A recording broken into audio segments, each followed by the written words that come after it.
Welcome to the Successfully Unemployed Show. My name is Roger Wesley, and I'm your host. And today we have the distinct pleasure of interviewing Mr. Charles Seaman. Now, Charles resides in Charlotte, North Carolina. He serves as a managing partner of Cashflow Champs. He's responsible for building and maintaining broker relationships and performing and overseeing the company's underwriting activities. This is an absolutely phenomenal gentleman. I happen to have a mutual connection with him from the Destin Heiner, and I'm absolutely excited to have you on the show. Charles, thanks for being here. Roger, thanks for having me. It's a blast to be on. Absolutely. So, I think the reason why I am so genuinely excited about this show with you is because I have a knack for commercial real estate, and I would love to learn more about how you've been able to be successful, some of the things that have helped you, and this is really going to be an exciting time for me. So, tell us a little bit about yourself. Yes, absolutely. So my story probably started a little bit different than some that get into this business. I wasn't so much that I was actively seeking to be involved in multifamily or commercial real estate, but where it really started, I always say I was 20 years old and I was young, dumb, and broke. And at that point, I needed a job. It wasn't so much that I was setting out to be a commercial real estate investor or a syndicator, but what I wound up working for was a gentleman that owned a lot of different businesses and different commercial real estate properties. And during my tenure with him, I had a great opportunity to work very closely with a guy who was highly successful and to learn a lot. And when I first started that position, I was 20 years old. I was kind of figuring out what I wanted to do with my life. And maybe I'm still figuring that out. I don't know. But I was figuring it out back then and seeing, okay, which direction am I going? And when you're 20, the world is an oyster, right? You have a lot of different options and you're trying to figure out, okay, which path do I pick? So at that point, there was the path that was going to pay me because that's what I needed. And, there were many different industries I had exposure to during my time there: construction, hospitality, real estate. And the commercial real estate side was always the one that really gravitated to me and really spoke to me. So my intention was to be in that position for 2 to 3 years, kind of go out and do my own thing. But sometimes life happens. And as I was there, I started making more money. I started getting some more responsibility. Maybe I started thinking I was important. And, the 2 to 3 years that I intended to be there turned into 14. And as I started hitting my 30s, I started really reevaluating, like taking a step back and thinking, do I want to do this the rest of my life? I thought about it because I said, okay, I mean, I would never be rich working there, but I'd never be poor either. There was consistent money. While there was stress, like there is with any job or any opportunity, I don't want to say I would never be fired because that's probably not true. I would probably never be fired. I probably would have had a job, as long as I wanted it, and at least consistent money. But as I started thinking about it, I said, well, my goal was always to go out and do my own thing. I started reevaluating as I went into my 30s, and I said, well, I'm single. I don't have any kids. I mean, if I'm going to do something, I may as well do it now because that way, at least if I make a mistake, there's time to recover. So initially, I started dabbling in single family, looked into wholesaling a little bit, hired a mentor there. And after a few months, I determined two things. One, I didn't like it. And two, I wasn't good at it. Now I could have probably improved my skill level if I'd stuck with it. But I already had I already had the skills and the tools for commercial real estate. So residential is a little bit different. The reason I chose that was because the guy that I was working for used his own money because his other businesses were successful enough that he had enough cash coming in on a consistent basis that he was going out buying commercial real estate. I knew that I wasn't in that position. So that's why I started looking at single family. And after taking a step back about a year later in 2016, I discovered syndication for the first time. And I said, oh, maybe this could be a good fit. I could use the skills that I have. I could do the deals I want to do, and I could use other people's money. So I said, maybe this is the right approach. So fast forward, I wound up taking some courses and really get into it like mid 2017. Now at that point, I was still working my full-time job, and I was probably putting 10 to 15 hours a week into the multifamily business. And my goals initially were kind of find the deal and then the money will come. Now, as we get into this episode, I'll talk about why that's not necessarily true for deals this size, but at least that was my philosophy. And that was kind of why I started down that direction and kind of led me where I am now. Wow. I love how you share that background because I've heard this multiple times, and you've heard this axiom too. At first you crawl, then you walk, then you run. But it's one thing entirely to just say, you know what, I'm going to start running. And from what I understand, there's actually not as much not as much difference from going into residential initially as going into commercial initially if you have the right plan, if you have the right process, if like someone like yourself took some courses or some information. So I'm really excited to get into this. So, let me ask you this, in terms of learning curve, when you said that you were learning multifamily or learning single family housing, you decided that it wasn't for you. What would you say the difference was in their learning curve of learning, how to invest in single family homes versus learning how to invest in commercial real estate? Great question. So the biggest thing that I find kind of from like a 30,000-foot overview is that single family tends to be very transactional, where commercial tends to be very relationship based. And one of the things I know about myself is I'm probably a weak salesperson. So because of that, on the transactional side, I don't usually excel there. But where I do excel is at building relationships and then going back and tapping those relationships over and over and over again. Wow, that is amazing. So, when you talk about relationships, are you speaking about market specific or are you speaking about national relationships? Great question. So with any real estate, whether it's single family, multifamily, it's always market specific. One of the big mistakes that I made starting out in multifamily is I didn't pick a target market. So that means you're always bouncing around looking at deals in different markets. And guess what? When you do that, you don't have any relationships. But needless to say, I didn't win any deals while I was doing that. So after about a year and a half, I decided to finally get smart and stop being so stubborn. And I said, let me pick a target market and settle down. Oh, wow. That's actually what kind of led to me moving to Charlotte, because at the time my partners and I picked the Carolinas as a whole. So I said, let me just put myself right in the center of it. And by having relationships in the market or markets that you're looking in, what you'll see is a lot of things start to come together. You'll start to see more deals come your way.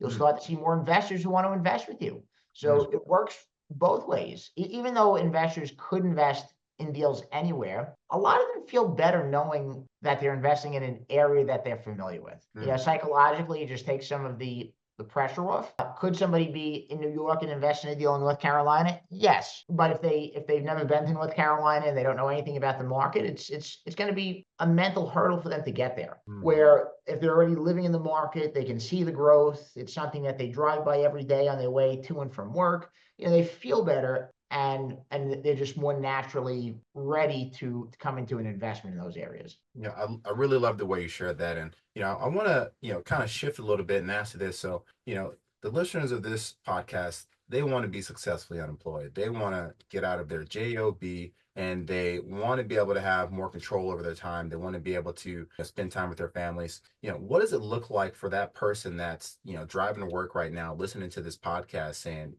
commercial real estate, this sounds so intimidating.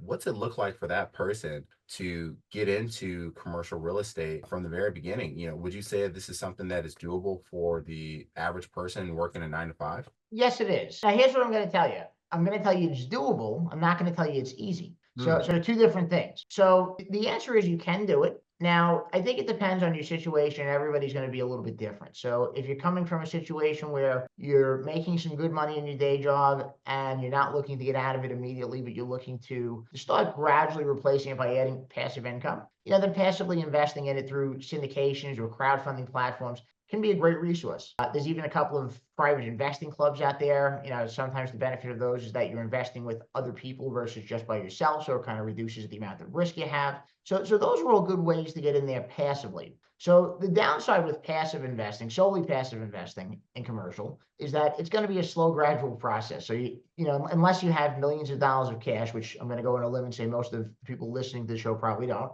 it's not going to happen overnight. Now, if you have millions of dollars of cash, then that's a different scenario, and you probably could see some good passive income come in right away from that. But for most of these investments, depending on the groups you're working with, the lowest you're probably getting into any of these deals on the syndication side is 25,000, and even that's tough to find because most of them are asking 50 or 100,000. Crowdfunding, in a lot of cases, you can go as little as maybe sometimes $100. But again, if you're getting $100 in, you're not going to be seeing $10,000 a month come out of it most times. So just keep that in mind. So it's slow and gradual. So if you have a lot of cash, it's a great way to do it. If not, you're probably going to be starting on the active side and then eventually, becoming more passive as you eventually build up your own supply of cash. That's wonderful. So, for those that aren't familiar with commercial real estate and the investing world, can you break down what you mean by being passive versus being active? And Yeah, absolutely. So with a lot of these deals, like syndications or crowdfunding, what happens is there's usually a couple of partners that are the active partners. And in the industry, they're generally referred to as general partners, not necessarily the correct legal term, but what you'll hear them referred to as. Mhm. And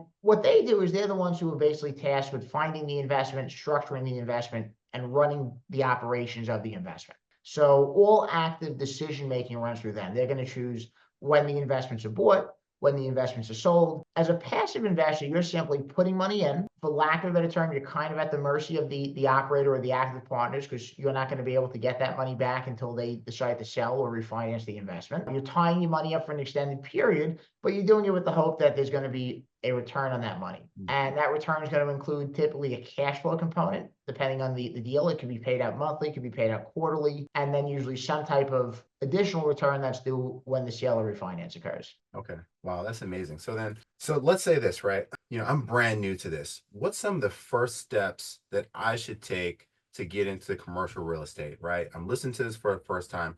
What do you think the first thing I should do if I want to learn how to get into this? Great question. So the first thing I would tell you, and I would say for anybody, is you need to do an honest assessment of yourself and where you are. If you're hungry but you don't have any money, you're not going to be a passive investor at the beginning. That's not going to work. So if that's the case, then you have to figure out what value you can offer on the active side. Can you find deals? Can you raise capital? Can you do some of the asset management work? Figure out where your skill set is and how you can plug into the equation to figure out where your piece of the pie is. Okay. If you have a lot of money and a lot of cash liquid, you could be passive and you could potentially see a decent return depending on how much you want to invest in any given investment. Some people are going to want a mix of both. There's a lot out there who take a mix where they'll be active, but they'll also do some passive investing. I know a lot of operators who invest passively, not only in their own deals, but in other people's deals. And that way they're kind of getting both sides of the equation. So it's just figuring out where you are in life, what you want, where your skills can allow you to plug into the equation. Wow.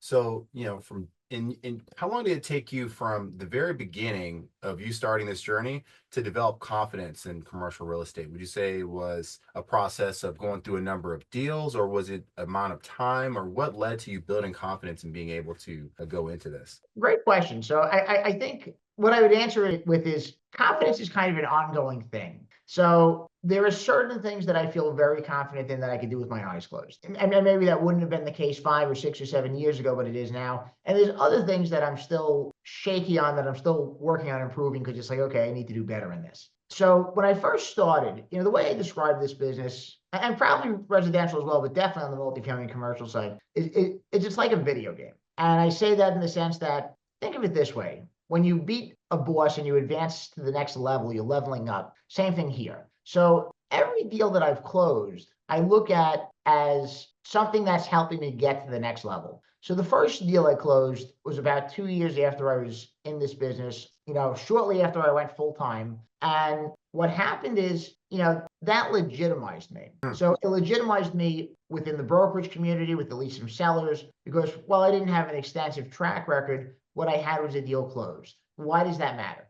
Because there's a lot of people who go to courses and go to seminars and they never do a deal. Wow. They go out, they look at a couple of deals, they speak to a few brokers, they put some offers in, they get discouraged, and they move on. So within the brokerage and even the seller communities, they don't really pay a lot of attention to those people because they don't think they're going to close. But by the time you've closed one, it sets you apart from all those people who never close any. So there's at least some legitimacy. So I closed that first deal in September of 2019. I had set a goal for myself that I wanted to have the second one under contract before the end of 2019. I fell short, but the good news is I did have it under contract by January of 2020. So what happened is a good broker that I've been building a relationship with for a few months at that time, and actually now is my best broker relationship. We had lunch together in January of 2020, and he said, would you be interested in this 48 unit deal in South Carolina? And my first two thoughts were, damn, I don't want to be doing a 48 unit deal. That's not what I'm shooting for. Where the heck is South Carolina? But I said yes. And the reason I said yes is because I knew that if I said yes, it would keep the deals coming in from this broker. Now, it turns out we wound up doing that deal. I was a little shaky on it, just because it was in Sumter, and where is Sumter? But then when we drove the market and drove the property, the way I would describe it is, we were probably in 40 minutes of backwoods in the middle of nowhere as we were heading down there. But then like you get into like a small bustling metropolis, certainly nobody's going to confuse it with New York by any stretch. But and the property was probably located in just about the best section of town. So I was like, okay, this isn't bad. And we actually wound up selling that property earlier this year. That's actually been our best deal to date. So I'm glad I did that one.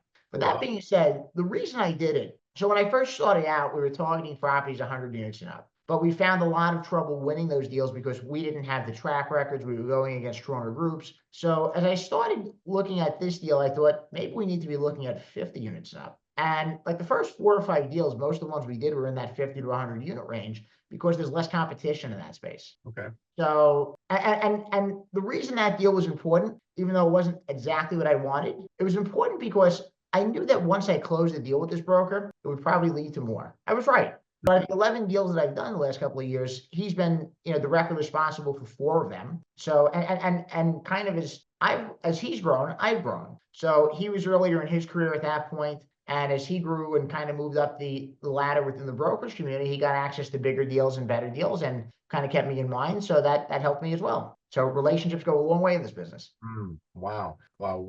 I'm getting so excited right now, Charles. You have no idea because, one of the next questions I was going to ask you was how many deals you've done, and you've shared 11. But, one of the follow-up questions I was going to ask you was, what's your strategy in finding the deals? And it sounds like that relationship netted you said 4 different deals from that one. Yeah. Wow. That is phenomenal. So then let me ask you this in a general sense, right? With getting one of these deals done, just a ballpark, what type of passive income does that look like for getting your first commercial real estate deal done? Great question. So the answer is every deal is going to be a little different. So it's not a black and white answer per se, but most times with a lot of syndication deals on the passive side, we're targeting somewhere 6, 7, 8% a year to the investors. Okay. So now there are some deals where that's going to happen easier than others. So especially if you're looking at value add deals, which are pretty common in the multifamily syndication space. So the value add component means that you're going in there and you're usually doing some type of repositioning of the property. Maybe it's operational, maybe it's a heavy CapEx lift, maybe it's a mix of both.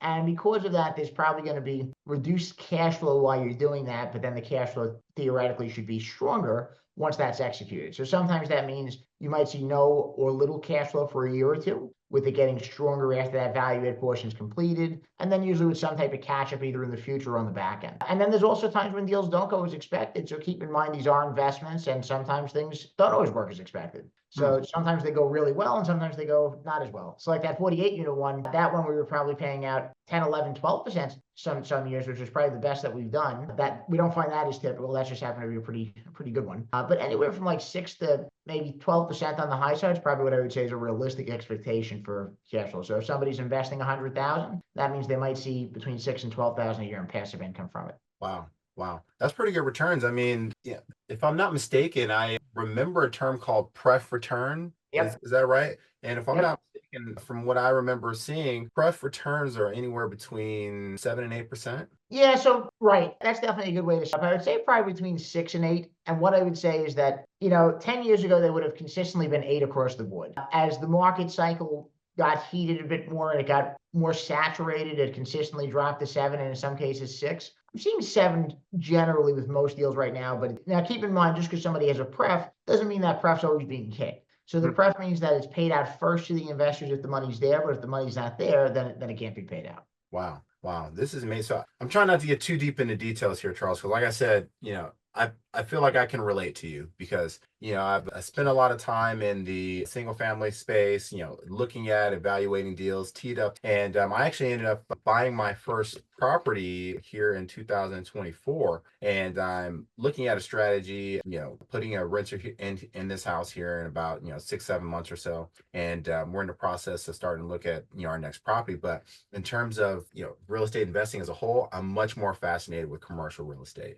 Being able to get into those bigger deals, being able to have access to much greater income earning potential. So without getting too much into details here and kind of going down a rabbit hole with you, let me ask you this. why do you choose multifamily as opposed to office space or flex use or warehouse commercial investing? Great question. So I'm probably going to give you a different answer than you'll get from most syndicators. So transparently, the reason I chose multifamily was two things. One, I like the stability of it. So I don't think multifamily necessarily gives you the best returns. I'm going to disagree probably with a lot of syndicators who would say it does, but I think it gives you stability. And as we saw during the pandemic, I think there was a lot of fear around the office buildings. There's still a lot of fear around the office buildings and retail and different things. But there wasn't much fear around multifamily because people still needed somewhere to live. Mhm. And even when you have to shelter in place and you can't go out of the house, you still need to have a roof over your head. You probably need it even more then. So it became more valuable. Okay. The second reason I chose it was simply because there's so many different courses and education programs available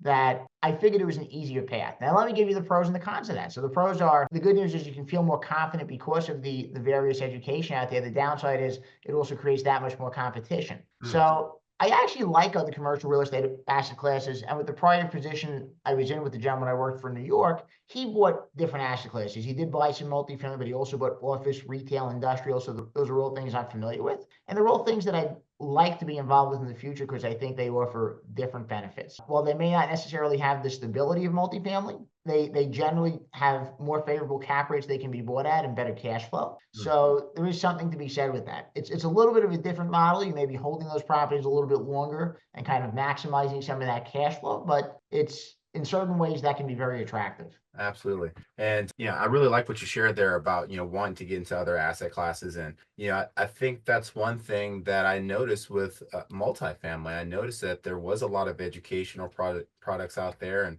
oftentimes, if I'm on social media, I'm seeing someone advertise, multifamily education. And it seems like something that, if I was to go into it, I could have a great level of confidence by going into it. I think that's why, for me personally, looking at different asset classes and wanting to understand what opportunities are out there. And, that's why, I was so excited to have this conversation with you because, one of the other questions I wanted to ask you was, since you actually went through the COVID phase of investing in real estate, what was that like for you with regard to rents during that time period in 2020 and 2021, where there was opportunities for people that were renting to not pay their rent for a particular time period? How'd that make you feel? Was that stressful, finding that So let me give some insight there, and I'll give insight of kind of what I was thinking at the time and what I think now, because they're a little bit different. So at the time, so keep in mind we're recording this in December of 24, and the pandemic started in March of 2020. I only had one property at that point. We closed that one in September 19. It was definitely a C-class property, so probably a demographic that was more likely to be impacted by the pandemic because those are your people that are working in your restaurants and your factories and things that are going to be affected by not being able to go to a physical workplace. And my first thought was, oh crap, nobody's going to pay rent. And thankfully, I was wrong on that. I mean, there was some who definitely took advantage of it, and there were others who legitimately were down and out because their workplaces were closed and they weren't able to go to work because, they just weren't allowed to. So thankfully that didn't happen in mass. There was some that took advantage or some that legitimately had financial hardship, but most continued making payments and we didn't have much issue. So I'm glad that my fears weren't truly realized. Okay. We also had that second deal on the contract at that point. That certainly threw some wrenches in the mix because we were expecting to be able to close. We got in the contract late January. We were expecting to close maybe April or May. We did close, but it was in September. So it took a little longer than we thought because we had to go to 3 lenders. And one lender we were initially going with, I got a call from a mortgage broker on St. Patrick's Day. Said, you know what, they're pulling the plug on their program right now. They're not doing anything until they see what happens with this pandemic. So, okay. Wow. Then we go to a second lender. We put another application. We think everything's going well. The property appraised for more than we expected it to. And then we get, their commitment letter and it comes in for a lot less than we thought. I'm like, what happened? We still don't know what happened to this day. We have no idea. They didn't tell us. Well, needless to say, we didn't go forward with it because it would have killed our returns. I suspect they were probably just very nervous with the pandemic and wanting to put less money out to be on the safe side. So we went to a third lender. We got another extension with the seller and we closed. So it certainly made closing the deal a bit tougher, but we got it done. In retrospect, when I look back now, and it's always clear in hindsight, is looking at the gain in property values that we had, both residential and commercial, from 2020 to 2021, pretty sure is the largest year-over-year gain in U.S. history. And now, granted, a lot of that's inflation-driven. I'm not going to say it's all natural, But looking back on it, I'm like, damn it, I should have bought as many properties as I could have in 2020 and sold them all in 21. It's always clearer in hindsight. So for anybody who did that, I'm sure they were very handsomely rewarded. Aside from that one deal that we did in 2020, I decided to pump the brakes on and say, let me not be too aggressive. In retrospect, I wish I was very aggressive that year. Wow, so many principles there I hear. I listened to a gentleman who one of his favorite expressions is money loves speed. And for Speedy in 2020 sounds like you collected in 2021. And that's absolutely 100%, especially in the multifamily space, because there was an influx of buyers coming in. So the one thing that's a little bit unique about multifamily versus some of the asset classes is just how big of a buyer pool it has. And you have a lot of syndicators coming in because there's so many different education programs and options out there that creates new buyers on a regular basis. And what you also had was all the larger groups who were buying more traditional commercial assets, REITs, and different groups who were buying office buildings or retail that started pulling out of them in 2020 saying, oh, we might have some problems here. People can't go back to work, or they can't do this, or they can't do that. And they started shifting to multifamily. So what that did, aside from just having a tremendous amount of inflation, you had a lot of new dollars that were coming into the space within that short period of time as the market was opening up again. And that created tremendous buying pressure and upward mobility at that point. wow. Charles, I'll tell you what, this has been absolutely amazing. And I am so glad to have had you on the show today. I also want to ask you a couple more questions here because, for our listeners, I think it's important for us to understand history. And that's why I asked this question about COVID and some of those time periods, because if we can look at the trends and so many different things, we can be very prepared for the future. So with that being said, we kind of talked about what happened during COVID, over the course of the last 5 years. Let me ask you this, with the current market as it is right now, what would you suggest, or what are you looking at for the next 6 to 12 months, your commercial investing career? What are some insights that you're seeing in the market? Great question. So a lot of people I speak with on a regular basis are saying that they feel the market's bottomed out and it's starting to turn the corner. I think we're heading in that direction, but I don't think we bottomed out yet. Really? I think 2025 is going to see lower property values than 2024 did, and maybe even into early 26. But I think that's also where opportunities are going to be created. So right now, my perspective is that while the bottom may not fully fall out of the multifamily market, I do think there's still more downward price action to come. And I think you're going to see opportunities. The deals that are going to be done in the next year are probably deals that have some level of distress to them. They might not be ones that sell for 50 cents on the dollar like I was really hoping for, but they could be deals that have loan maturities. They'll probably be deals that have loan maturities. They could be deals that are just out of capital. They could be deals that are stuck for some different reason that'll be selling. So I think the opportunity is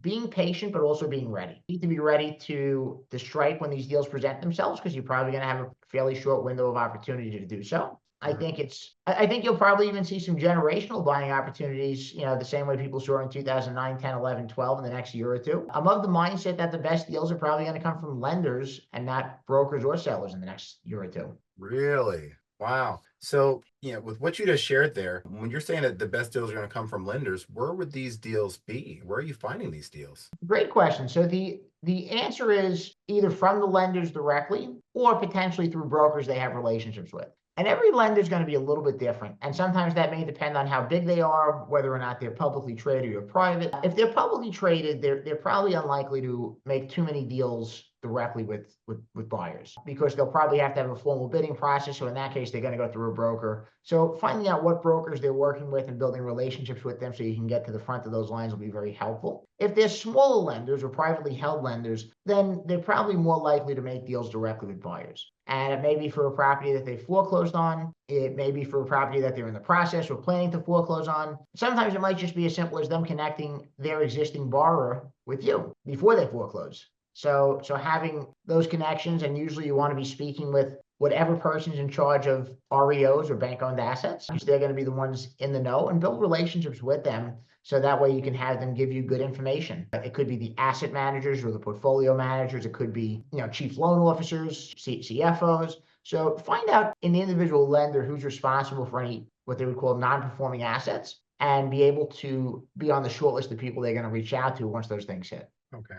Wow, that was excellent. I love that, Charles. Charles, this has been absolutely fantastic. I truly appreciate that, your answer to that last question. And, I personally feel that you have demystified commercial real estate for me. I feel like I have a much better understanding of, multifamily investing, at least at a higher level. I still have a couple of small questions about, what maybe specifically you'd recommend for people in terms of education. But I think that for the most part, you've really gotten me fired up, and you've really given me a level of confidence that, you know what, I can really go into this market. So, in hindsight, you said that you've done 11 deals, right? So from your first deal, now that you've done 11 deals, when you go back and look at those deals before your first deal, how many of those do you think were actually good deals that because you hadn't got that first deal done, you just didn't pull the trigger on? Does that make sense? It's always clearer in hindsight, right? So when I was looking at those deals, I wouldn't have thought they were good deals because I was probably too conservative on certain things. And let me be clear, you want to say no to a lot more deals than you say yes to. If you're saying yes to every deal you look at, you probably need to fine tune how you're looking at deals. That being said, like most people, I was probably too conservative when I first started. And that's even having a background in commercial real estate where like somebody brand new wouldn't even have that. And they might just be overly conservative because you don't want to get into a bad deal. And even the first deal that I did, I wouldn't have done on my underwriting because it wouldn't have penciled out. But we got that deal from a sponsor we were working with. And for anybody who doesn't know, a sponsor is somebody who ultimately they're more established than you. They're typically signing on the loan, but they can be a great resource. And this particular sponsor we were working with for about a year. We were looking at different deals, putting in offers. We didn't get any of them, but he knew we were serious. He knew we were hungry. So he thought of us when he got a 92 unit deal in the Atlanta market. And he had no interest in that because he was doing 2 and 3 and 400 unit deals. But he knew we were serious, and it was actually a property he had looked at earlier in his career that he didn't wind up getting then. And he said, "Do you guys want to do this?" I thought about it, and I looked at the underwriting, and I didn't feel great about it because it was so much different than mine. But I thought about it and said, well, he's got 2,500 units. I have none. He's got his own property management company. I don't. He lives in this market. He knows it like the back of his hand. I don't. And I thought, well, maybe he knows something I don't.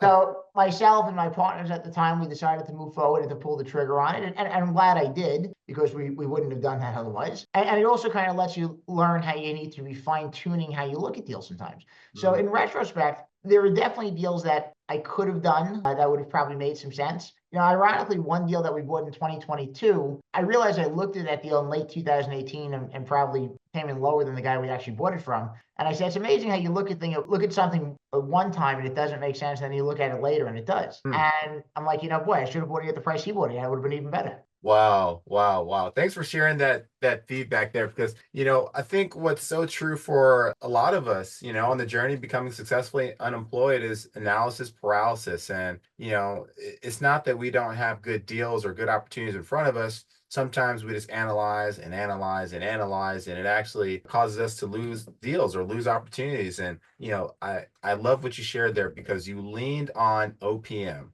not Yeah. other people's money, but other people's, mindset, other people's thought process. And it allowed you to be able to get into a market where you didn't have a lot of experience. This gentleman had, a track record. You trusted him. You built a relationship with him, and boom, look what happened. So that's absolutely awesome, Charles. Charles, thank you so much for coming on the show today. And, let people know, where can people find you? I mean, I have to ask you this one last question here. When you say 11 deals in 5 years, 6 years, that sounds amazing, right? Where would you say that puts you, in your humble opinion, with your peers that are also in the commercial real estate space in terms of, percentage of performers? It sounded like at the very beginning, there were a lot of people that were in the market that hadn't done any deals. So, where does that put you in your firm? So it puts me a lot further ahead of somebody who's brand new, but not nearly as far as I'd like to be. So the thing is, ultimately, as you're always leveling up, I think the key is figuring out how you can scale, how you can do more volume. And let me be clear, you don't need to do 100 deals or own 10,000 units to be making great money. Sometimes that can happen with 1 or 2 deals. I mean, truthfully, if I had started in 2010 or 11, I probably couldn't have bought a bad deal even if I tried, simply because the market was, lifting everything up and you had a lot of growth at that point. So I think being aware of the market cycles and where you are in that cycle is going to be very important. So I tell people to focus more on the when you're getting into the market, where you're investing, and finding the right deals versus the number of deals. So it depends on what you want. If you want to go out there and you want to eventually run a REIT, then you're probably going to need to do more volume. But if you're looking for a couple of deals that produce good returns for your investors and also can make you some money, the market timing and where you're investing is probably going to be a lot more important. Wow. So it sounds like the riches are in the niches and Yeah, niche down into your market, right?